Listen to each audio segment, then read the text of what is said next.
Hello, welcome to this episode of Soul of the Pacific. I'm your host, Liyanne, and today I'm joined by Amanda Pua Walsh, CEO and founder of the Astrology Hub and mother of two beautiful daughters. You'll get to know Amanda much better through three questions I'm going to ask her. And the first question is, what is your connection to the Pacific, Amanda? Well, the very obvious one is the fact that I've lived in Hawaii for the last 13 years. I moved here I'm originally from the California Bay Area. I was living in New York City and I moved to the big island of Hawaii first. And I really feel like I was beckoned to these islands. I didn't know it at the time, and there's a movement. I have danced hula almost the entire time that I've lived here. And I remember sitting in my apartment in New York City, figuring out what was going to be next. And I found a website for a Waldorf school, which that was all I knew, is that I wanted my daughter, who was then 2, and my unborn daughter, who I was pregnant with, to go to Waldorf school. So I was looking for places to live that had Waldorf schools. There was one on the Big Island. There was one on Maui. And when I landed on the website, I saw this young woman, probably 13. She was in the traditional hula costuming and lei. And there was something about this young woman's face and expression and the way she was carrying herself. She was looking off into the distance. Like, you could tell she was like looking at the sky. And she had this posture that just carried so much confidence and beauty. And I went, I want that for myself, and I want that for my daughters. And I had been coming to Hawaii almost every year for like probably 3 or 4 years. My husband at the time, his parents had a timeshare, so we'd come out. And every single time we would go to leave, it was like, why are we leaving? But why aren't we just staying? And so finally there was a time where it was like, no, we're going to stay. So my connection is that I live here. The thing that I connect through the most has been hula, Hawaiian hula, and my study of it, my practice of it. That has been the thing, the conduit to really connect me in with this place. And I'm in the process of writing a book, and so I'm kind of recapitulating a lot of these early experiences. And my book coach actually asked me to talk about what it's been like as a white woman to come and adopt some of the more of the traditional traditions. And it was amazing to me to reflect on this, because I know that when I see that image of the girl on the website, and I go, that, like, I need that. And hula was one of the very first things that I looked to figure out how I could do when we moved. And I was 7.5 months pregnant with my second daughter at the time. And it was like, I need to dance hula. I need to dance hula. I Google it. Of course, nothing comes up. Not one hula class, not one hula, nothing. And I go, oh, okay. Maybe they don't have it here. I don't know. I was from New York, where like everything's at the tip of your fingertips. You put it in the computer and it's instant everything, right? So I couldn't understand why I couldn't find hula. So I kind of gave up on it, but I was in a yoga class, and this girl comes up to me at the end of class. She looked like a mermaid. I like remember exactly like the feeling of this, and she was just magical. Like, there was everything about her was magical. And she goes, "You have hula energy. Would you like to come and try my hula halau. Get out of here. I swear. And I went, oh my gosh, yes, yes. It's like, I've been looking for this. And she goes, it happens on Tuesday and here's where you go. And I find out that you have to be invited. You have to be invited. It's not something you Google and just go to class. Like you have to be invited in. And so anyways, in writing my book, I was remembering the feeling of going the first time. And of course I was nervous. It was like, am I going to be accepted? Is this okay? Like, is it? And all of that completely disappeared the second I walked in the door. It didn't matter. All colors were represented. All ages were represented. All genders were represented. It did not matter. We were there to share from our hearts. And I remember walking in, and one of the first things that just like blew me away was I saw how everybody was greeting each other. And again, all colors, all shapes, all ages, it didn't matter. The way that they were greeting each other was what I learned was called the breath of Ha. And they were putting their foreheads together and they were breathing in and then releasing each other. And often they were holding each other, by the forearms, and there would be a moment of pause, and then they would, just release and acknowledge each other eye to eye. It makes me teary just thinking about it right now, just how, well, I'd never seen anything like this. And when I was invited in to do that with them, and just this, like, the feeling of like, wow, I mean, this is, we're not shaking hands. We're not even hugging. And we're not like, hey, what's up? It's like this completely intimate gesture between strangers. At the time, I didn't know anybody in this room besides the mermaid who invited me to the class. And what struck me was how it dissolved any sort of apprehension, how connected I felt with the people who I didn't even know. And what I noticed later in the hula practice, months and months in, was like, no matter how I felt about any person in that room, whether or not there was a real deep connection, or maybe something more superficial, or maybe even someone who I didn't feel as connected, the second we did that greeting, that all dissipated and we were connected. I went up to the teachers, the kumu and the kahuna who were at the front of the room, and they just embraced me. It didn't matter. It was funny because my kumu, who this was on the Big Island. I eventually moved to Maui and had a different kumu hula, but she looked at me, and I had much darker hair at the time. More like your color, Liyanne, and very curly, which I can still do. Really, I mix it up. But she looked at me and she was like, "Are you Hawaiian? Do you have any Hawaiian in you?" And I went, "No." And she goes, "Because there are Hawaiian people who have blue eyes." And I felt like she might be a little bit disappointed at my answer, that it was a no. But she saw that. And so anyways, I fell in love with hula that very first night. It was like, it felt like something that has always been in me, and it has always felt that way to dance it. Like there are times where I'm learning a sacred Hawaiian dance and I don't have to learn it. Like I literally am remembering it. And I know people say this about astrology. Liyanne and I, we share astrology, and you'll hear those teachers being like, I didn't really have to learn it. I just was remembering it. That's how I am with hula.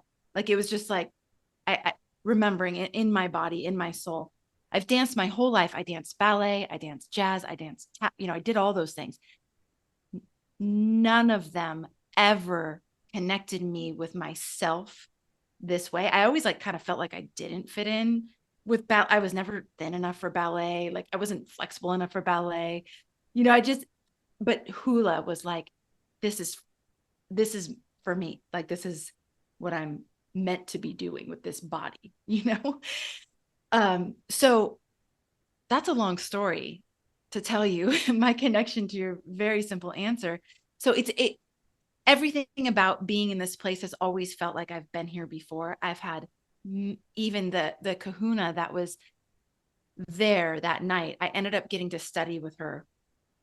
And in one of her workshops she was facilitating, we did some past life regression. And I so clearly remember the lifetimes where in this particular memory, I was a healer and people were coming to the islands in canoes, and I was welcoming them on the shores. I've had spontaneous past life regressions up in Haleakala, in the crater itself, like just boom, whoa. I've been here. I even remembering different things that I was doing in the places, and every person I've gotten to study with, every Hawaiian that I've gotten to engage with has always just welcomed me with aloha. I like it has never been something I've had to think about very much. And it's only been when other people ask me that I go, oh yeah, I guess it is a little unusual. But here in Hawaii, it's not as unusual. Like, it's just it's embraced. Like, but I think that it is when it's the energy that it's met with. Like, I've always had a deep level of reverence and respect and love for the culture, and a sincere curiosity to understand and learn and grow with, and that, yeah. So it's just it was never a thing, although it seemed like it could have been a thing. um and this place it's now the place where I've gotten to raise my daughters, which it's just held me in so many ways. I could go on and on, Liyanne. You're in the waters, you're in the moana which is the word for the Pacific Ocean. Your own waters feel connected to the moana and the moana. You are the moana. I mean, my previous episode, it's funny that we're talking hula, because I know I'm going to get into this. I'm sure you're going to get into it, that hula is much more than a dance. Just like yoga is much more than, contorting your Stretches. body into all these shapes, right? Yes. Yes. So the I love that when you were talking about Hawaii and hula, it reminds me of my own mother, English. Her draw to Aotearoa, New Zealand, was a postage stamp that made her feel homesick. And you speaking about hula reminded me of when my mum would speak about when she saw that postage stamp. It's like a homesickness.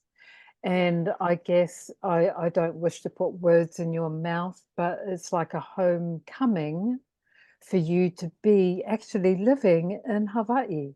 And one day I'm going to get to Hawaii. I feel a similar draw to Hawaii. One day I will be there when the time is right. And I just wanted to reflect on the welcome into the hula class. And anyone and everyone from Aotearoa, New Zealand will recognize that the sharing of sacred breath. And for those who are not familiar with these greetings across Polynesia, you are sharing the breath of your ancestors when you are greeted that way. It's not just you in your current manifestation, in this current flesh. You're actually, all of your ancestors are meeting at that point and in that moment of sharing. Right. My gosh, the next question, because we went so deep into that first one, I'm really excited to see what the answer to this next question is going to be. Of all of the traditions and cultural practices in the Pacific, which one? I mean, no prizes for guessing what Amanda's answer is going to be. Which one is the one that resonates with you the most and why? Okay, I'm going to go with the obvious one, and I will add something else, but we'll start with the hula for sure. In this, I love that what you just shared about the ha and the sharing of the ancestors' breath. And what I love about the language is all the layers and all the different, like that is a different way that I've heard that explained, but that is my experience of all the words in the language. So when my kumu explained to me that hula is the art of moving light and energy, I went, oh, okay, that explains it. And Wow. when I learned about the way that the hula was used to actually elevate the frequency so that the kahunas could connect with the divine more fluently. The hula was used to elevate the vibration and get us closer to God so that that channel was even more open. I was like, oh, okay, that explains it.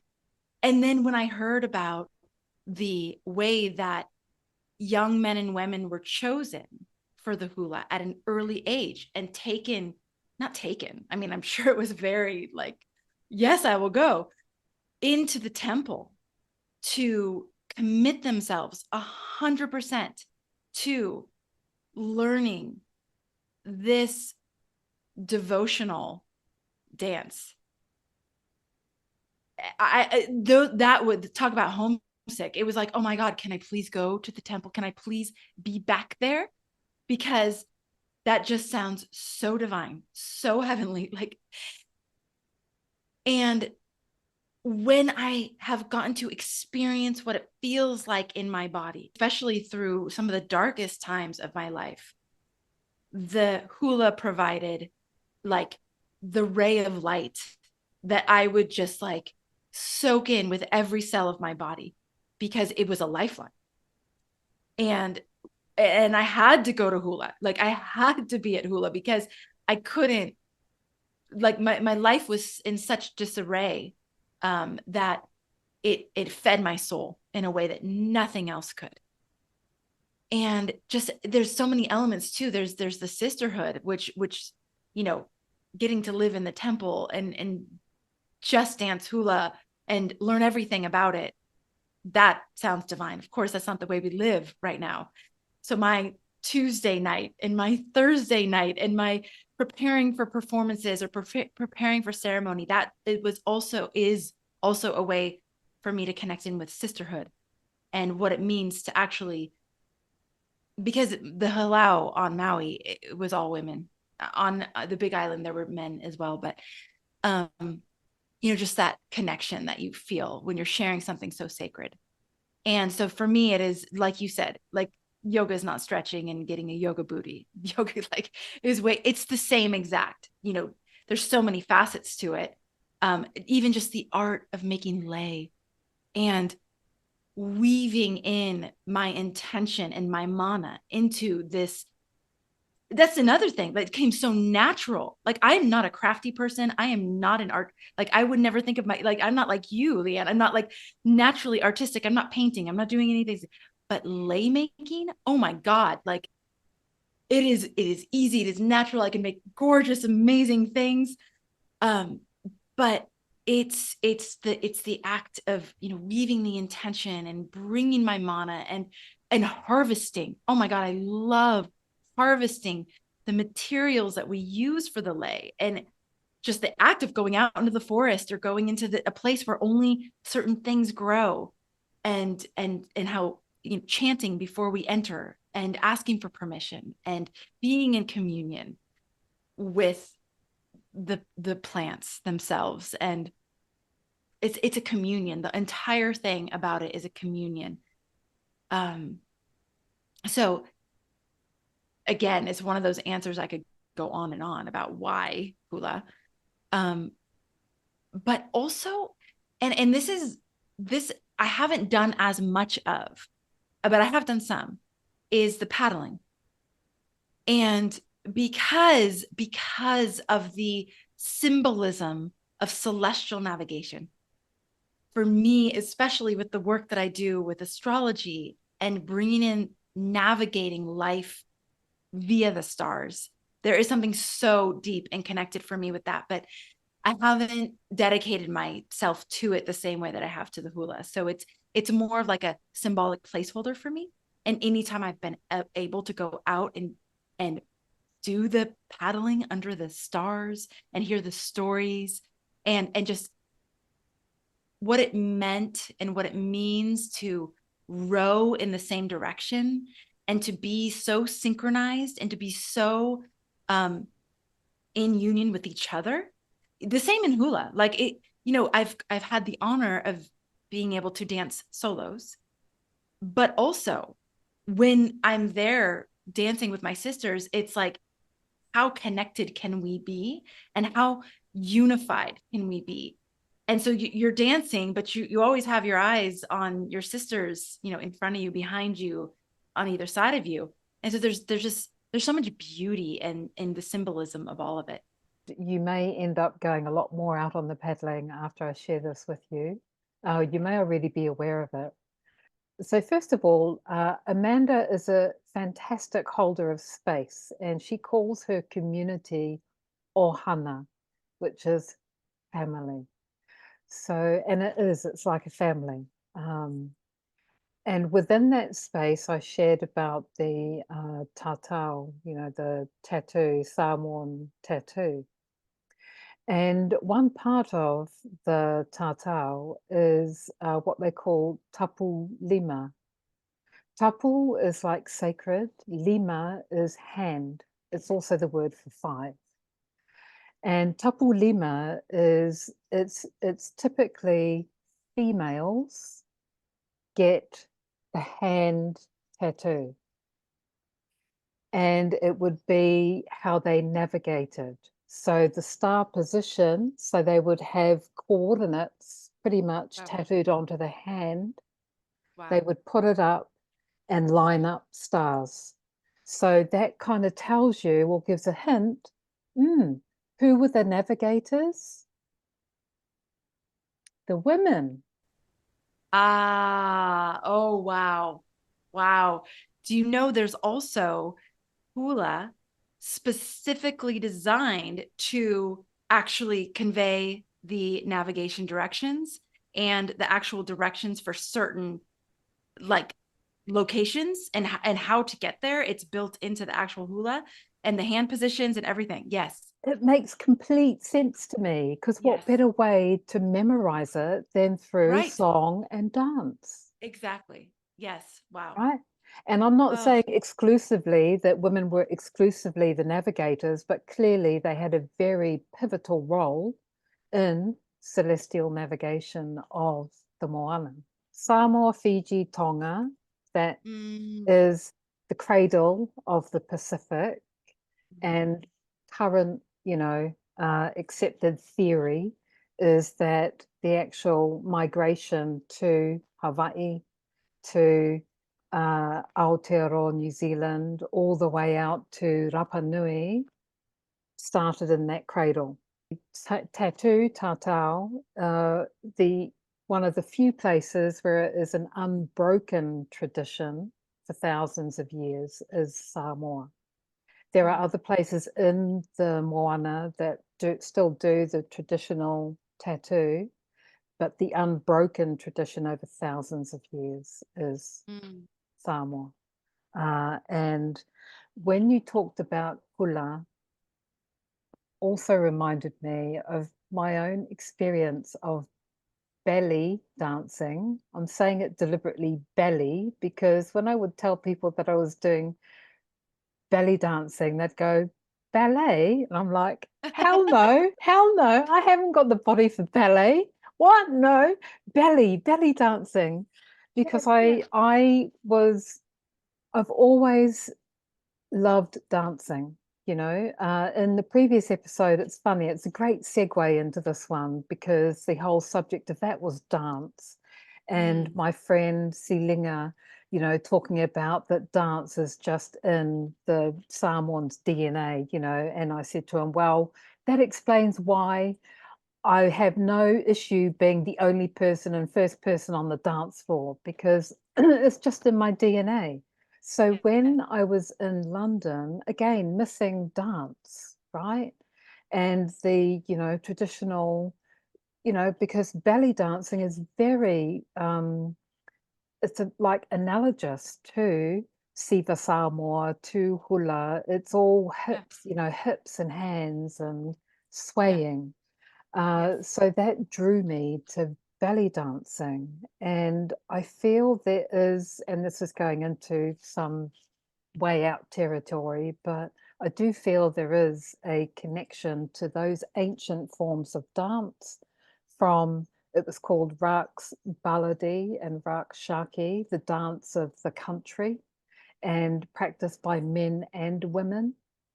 And it goes back into Egypt. So, Mm, that's going back into, well, where did the Polynesians come from?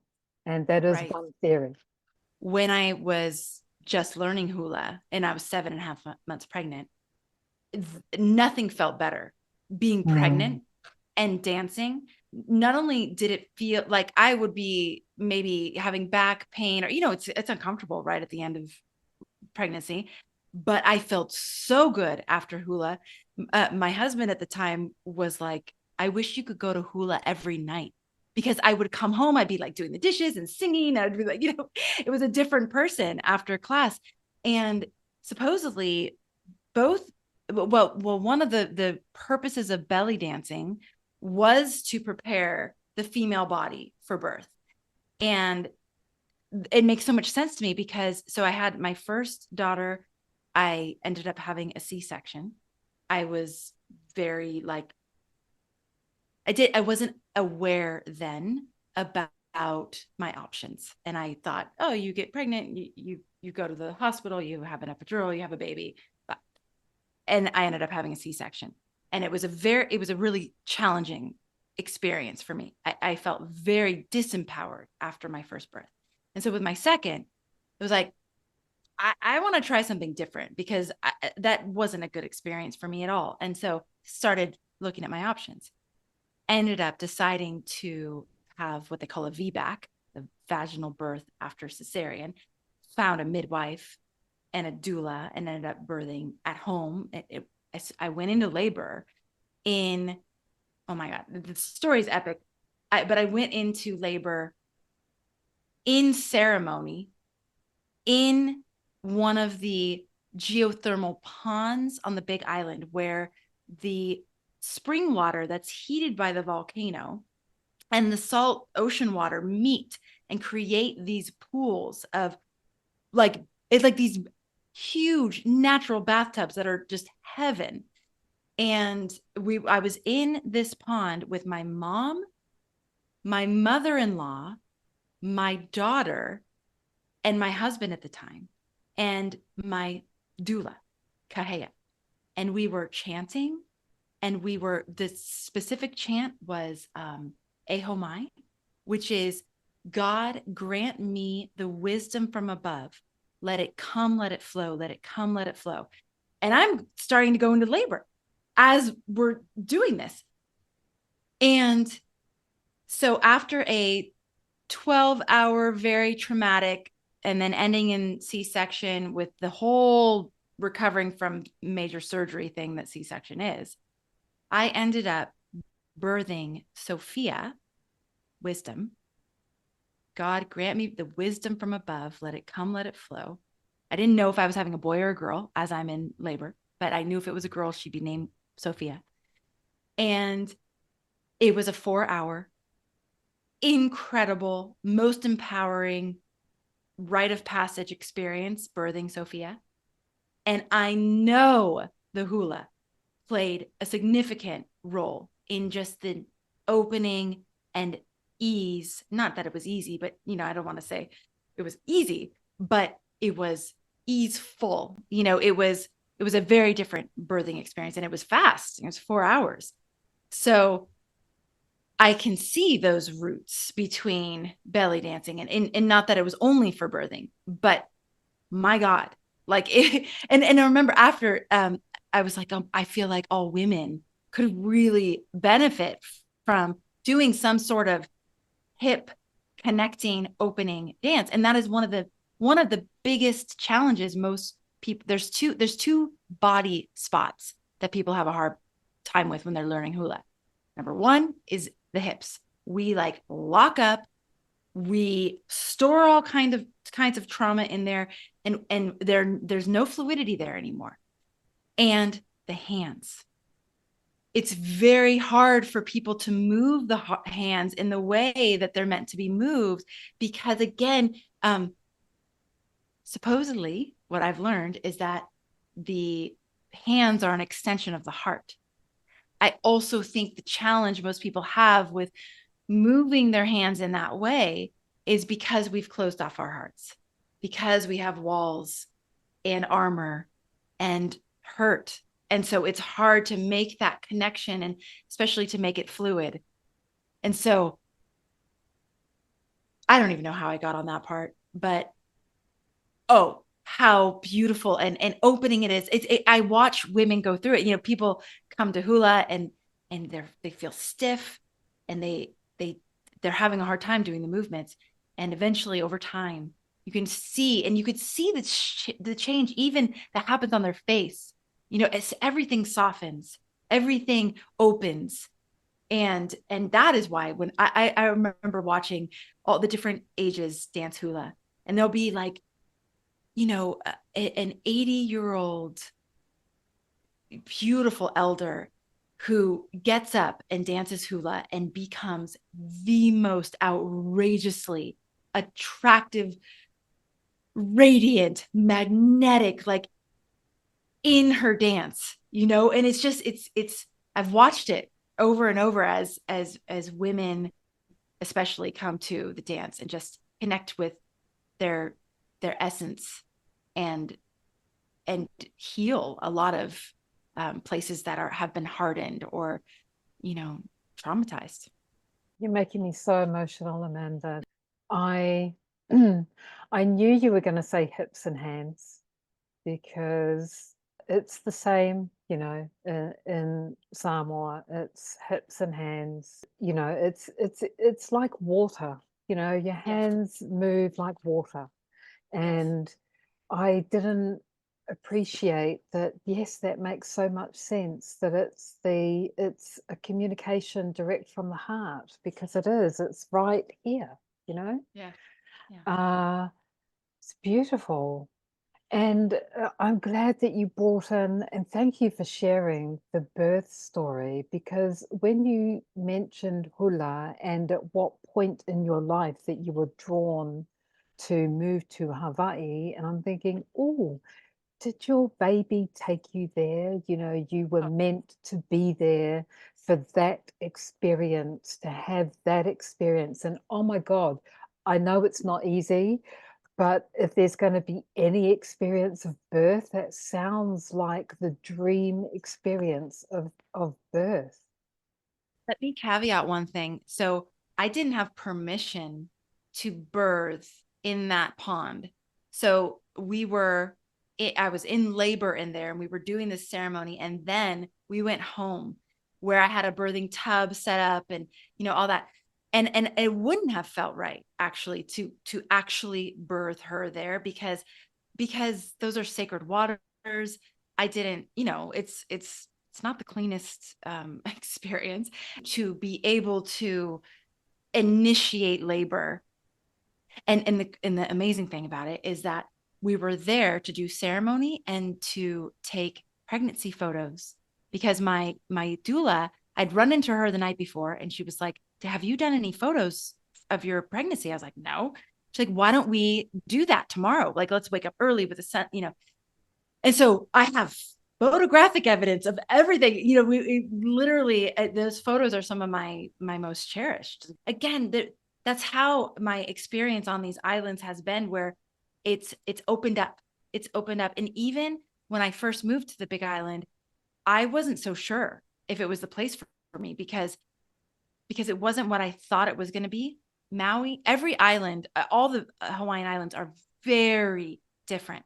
Many say that they are the chakras. And so the Big Island is the root chakra, and it is primal. It is raw. And that was too much of a stretch for me coming from Manhattan to this like raw jungle, like wild, but it was the perfect medicine for me. I didn't know it at the time. And my experience of it was Pele, the goddess of the volcano, where, by the way, I moved to Kilauea, which is an active volcano. I didn't know these things. Like I was absolutely the fool in the tarot who just sort of like jumped off the cliff and was like, oh, Hawaii, and then the reality of what that meant still, it just blows my mind that I moved to an active volcano, and at the very foothills of it in an Ohia Lehua forest. And the Ohia Lehua is the symbol of it's a sacred tree and flower. And it is a symbol of the perseverance of life because it's one of the first ones that grows up out of the lava. And I have a picture here of Pele because basically what Pele was saying, every time I thought that I needed to leave and just like kind of run screaming and leave the island and go back to what was known, I felt like Pele was saying to me, sit your ass down, girl. You are going nowhere. You need this more than you can even imagine. And she was right. It was the pendulum that needed to swing 180 degrees to the other extreme. I go from Manhattan to like the concrete jungle to the actual jungle. And there were no white sandy beaches. There were no Mai Tais. There were the visuals of Hawaii. This place. It was literally the most remote part of the most remote island that I could have possibly chosen. And it was exactly the medicine I needed. But so this visual. Gosh, that's so beautiful. I'm going to be quiet so we can see it now. So this is Pele. And she is basically caressing the Ohia Lehua tree that is making its head up and out of the hardened lava from a previous lava flow. She is adorned in lava, and just the imagery in here, all the symbolism, like this was my experience of Hawaii. I came and my whole reality was burned down to the ground. And this Ohia Lehua became a symbol for me of new life and rebirth, and that I would rise again from these ashes. And Pele has been a core part of my experience. So you say, you asked me what is my connection, Pele too, and just the many lessons of in the darkest and seemingly darkest moments, in the most impossible of situations in which life could possibly thrive, that it does, it finds its way back up. And even just the knowing that all of these islands were created by volcanic action, right? And that right now there is a new Hawaiian island being born as we speak underneath the ocean. And one of the final experiences that I got to have on the Big Island, which is known as Pele's home, and specifically Kilauea, the active volcano, is I got to go and watch a lava flow. And you could only get to it from the ocean. So we had to go on a boat. And it was a last minute invite. My friend was like, we're going tonight. I have, so has agreed to take us out. Do you want to come? was like, oh my God, do I want to come? Are you kidding me? So we go out on this little fisherman's boat and, in the middle of the pretty tumultuous Moana. And as we're approaching the active flow coming from the top of Kilauea, it gets hotter. Like you could feel it's getting hotter and hotter. And then the steam is starting to rise from the ocean. And just like in the horror movies, when they always show the cemeteries and there's like steam, it was coming off the ocean that way. And then we rounded a corner and you could see the lava snaking down the mountain, just this red glow, just this glorious red glow, and making the clouds above it just glow with this red orange hue. And then as we got closer to the actual flow, watching this lava fall over the cliff and into the ocean, and the huge spray that it would create. And again, like being able to take this image with me, because the Big Island, we were on the Big Island for 2 years, and I had a lot of transformative experiences while there, but they were very personal. It was very much like shedding identity layers.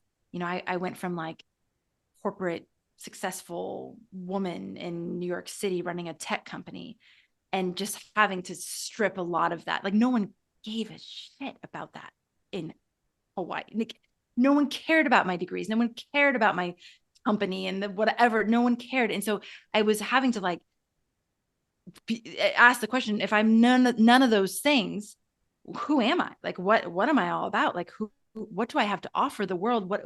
Who am I?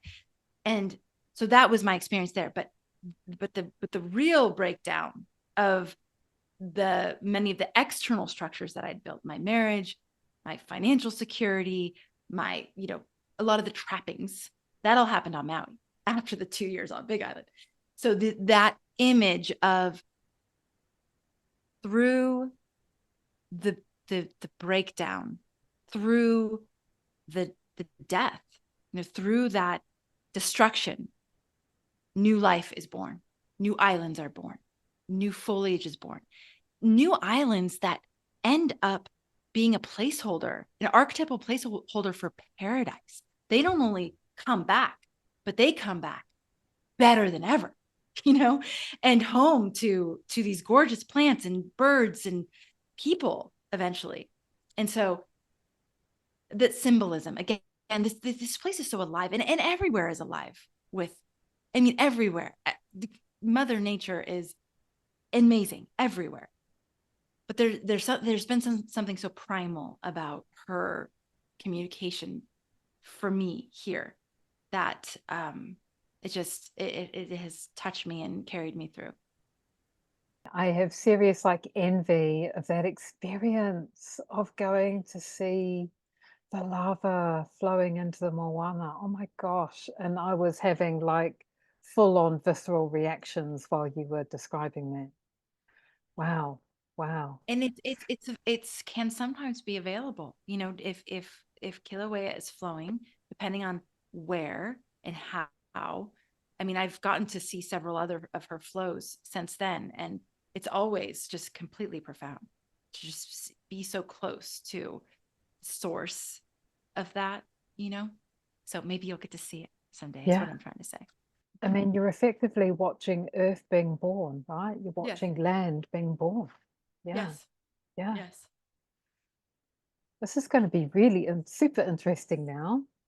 The last question is, of all of the sayings or proverbs or, something along those lines, which one would you choose to put into a book of knowledge for our future generations? Oh, you're making me choose one. Yeah, I'm sorry. I know it's a big ask. It's a big ask. I might let you squeak in two, but Okay. What's coming to me are actual words, like words that have multiple meanings. And the fact that these words exist with these multiple meanings, to me, is what makes them the most profound. Because in the English language, I'm not aware of words that have these kinds of layers. It's also interesting that one of the first things that happened is when the missionaries came over here is they wanted to get rid of the language. Oh, and the hula. Two things. And I'm going to bring up a word that you brought up earlier, and that word is ohana. Because what I've learned is that yes, it means family. And what it also means is any group of people who come together and share breath. And one of the kind of derogatory terms for white people out here is haole. But not every white person is a haole. And you only get called a haole if you're acting like a haole, which means ha'oli, which means no breath, a person without breath. Well, what does that mean? And we all breathe, right? But no, it means there's no communion. It means there is no acknowledgement of our shared breath. It means you're so busy running around with your own little things that you can't even acknowledge other people. There's no respect in it. So haole, the word ha'oli just means without breath, but has come to mean something different. And what I love about Ohana is that, and the emphasis on the breath, is that it means that we are a human family. Any of us come together and we are family. I love how here anyone can be auntie or uncle. It doesn't mean that you have blood auntie, uncle. It's just auntie. And it's just uncle. Like, we're family. We're here. We're on this island. We're family. And that to me is just profound and beautiful. And it's something that I carry with me in, like you said, in the communities that I build. It's just, it is something that I feel as a human family, we all could really benefit from the perspective of what it really means. We're all members of the human race. We're one race, the human race, and we're all sharing breath and we're all interconnected. And haole sounds like a person that's disconnected. Yeah. Yes, exactly. Beautifully paraphrased. Yes, it is. It is. And one of the things that they noticed is that even when the missionaries came over here, one of the first things that was noticed is that even when they prayed, they didn't breathe. They didn't stop and breathe together. And that was just like, what? And I can imagine how, like, just having been able to be exposed and witness and even participate in the culture to the extent that I have been able to, which of course is so different than growing up in it and having my grandparents teach me directly. It's just, there's no comparison.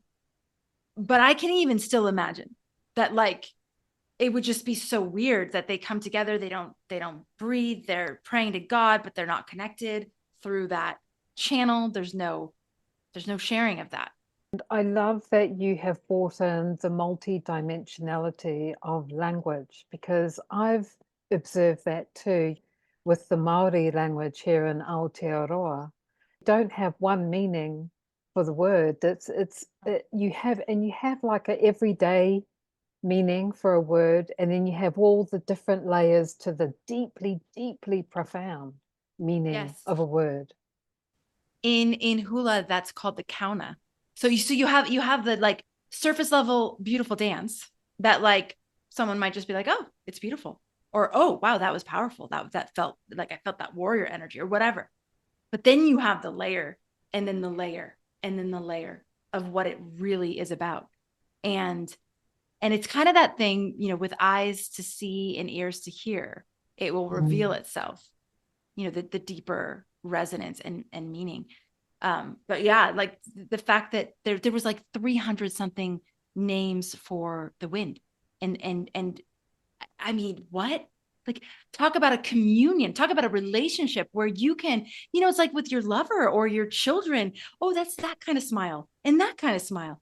And oh, like she does that when she feels this way. I mean, that's the level of communion that was had with nature that we've just it's the wind. I'm here laughing because it's like, well, of course, because the wind is a massive family, right? It's a massive Yes. family, just like Polynesian families are massive families, you know. Of course, there's going to be Exactly. many, many, many names. Right. I know, but it's just so foreign.